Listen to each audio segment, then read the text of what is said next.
그럼 민주당이 이처럼 입장이 바뀐 이유는 뭘까요? 정치부 장가일 기자와 좀 더 얘기 나눠보겠습니다.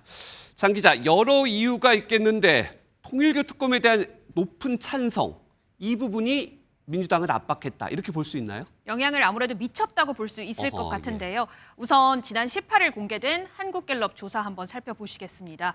우리 국민의 62%가 통일교 특검이 필요하다 이렇게 생각하는 것으로 조사가 됐습니다. 네. 도입이 필요 없다는 의견은 단 22%. 그러니까 특검을 하자는 의견이 약 3배가 높은 겁니다. 많이 차이 나네요. 네, 또 여기서 주목할 만한 건요. 민주당 지지층이 국민의힘 지지층보다 특검을 도입하자는 의견이 더 많은 것을 확인할 수 있습니다. 하지만 어제 민주당은요. 여론조사 결과에도 불구하고 통일교 특검을 도입할 이유가 현 단계에서는 없다라고 했습니다. 민주당의 지지자들 중에서도 특검을 해야 한다는 여론이 높은 수치를 보도한 기사를 보았습니다. 특검에 동의할 만한 현 단계에서 그런 수준의 어떤 명백함이 떨어진다. 그럼에도 입장이 바꾼 건 결국 내년 지방선거 등을 앞두고 여론의 눈치를 봤다, 이렇게 봐야 되겠죠? 네, 그렇게 해석할 수 있을 것 같습니다. 민주당은 지난 일주일 동안 민주당의 톤 차이를 한번 살펴보라고 했습니다. 그러니까요.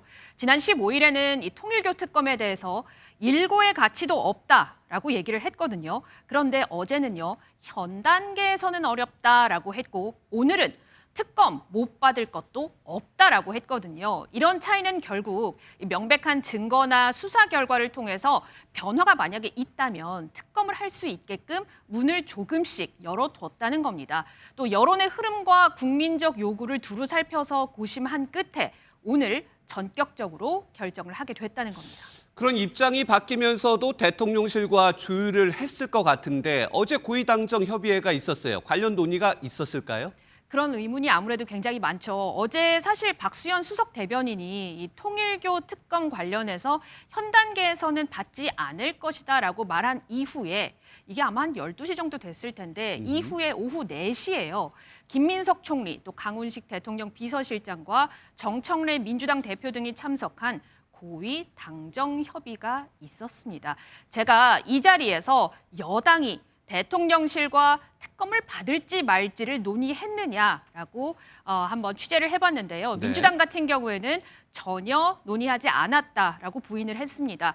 특검을 수용할 여부를 결정을 하는데 당정 협의가 계기가 된 건 아니라고 한 거죠. 또 대통령실에도 한번 물어봤더니요. 대통령실 고위 관계자는 고위 당정 협의 이전에도 당에서 의견을 구해왔었다라고 했고요. 또 여당이 특검을 받지 않을 이유도 없지 않느냐, 반대하지 않는다라는 입장을 전한 바 있다고 했습니다. 대통령실은 이 특검을 받아도 나쁘지 않다는 입장이었습니다. 아무튼 당과 대통령실이 한 목소리를 냈어요. 그런데 여론 외에도 다른 전략이 있을 것 같아요. 그 가운데서도 2차 종합특검을 추진하기 위한 어떻게 보면 명분 쌓기다. 이걸 네. 하면 이것도 받아줄 것 같지 않냐. 이런 얘기도 나와요. 맞습니다. 민주당이 이 내란 청산을 위해서 2차 종합특검은 추진을 하면서 또 통일교 특검은 거부하겠다라고 하기에는 명분이 좀 약한 게 사실입니다. 네. 국민의힘과 개혁신당으로부터 자칫 내로남불이다 이런 역풍을 맞을 우려도 있고요. 하지만 민주당은 통일교 특검을 받아도 불리할 게 없다는 입장인데요. 국민의힘 인사들과의 연루가 더 커 보이는 만큼 민주당이 입을 타격은 야당에 비해서는 크지 않을 것으로 보고 있는 것으로 해석이 되고 있습니다. 네, 민주당이 갑자기 특검과 관련해서 받아들인 이유, 여기까지 살펴봤습니다. 장가희 기자였습니다.